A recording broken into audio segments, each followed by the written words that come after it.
நம்ம வாழ்க்கையில கூட சில நேரம் சில அநியாயத்தை சந்திக்க வேண்டியிருக்கும். இப்படி இந்த அநியாயம் நடக்கும் போது ஒரு கேள்வி, இந்த ஆண்டவர் என்ன பண்றாரு? வந்திருக்கா?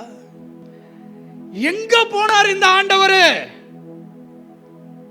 இதை எப்படி ஆண்டவர் என் வாழ்க்கையில அனுமதித்தார்? இது என் குடும்பத்துக்குள்ள எப்படி நடந்துச்சு? இந்த ஏமாற்றம் எப்படி வந்துச்சு? இந்த கடினமான பாதை எப்படி நடந்துச்சு? எதனால நடந்துச்சு? ஏன் இன்னைக்கு நாங்கள் வெட்கத்துக்குரியவர்களாய் இருக்கிறோம்?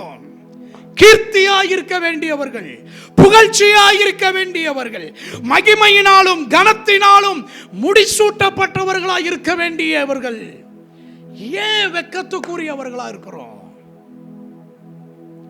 ஏன் வேதனைக்குரியவர்களா இருக்கிறோம்? இப்படி ஒரு அநியாயத்தை ஆண்டவர் எப்படி என் வாழ்க்கையில் அனுமதித்தார்? அததான் அங்க யோபு சொல்றான்.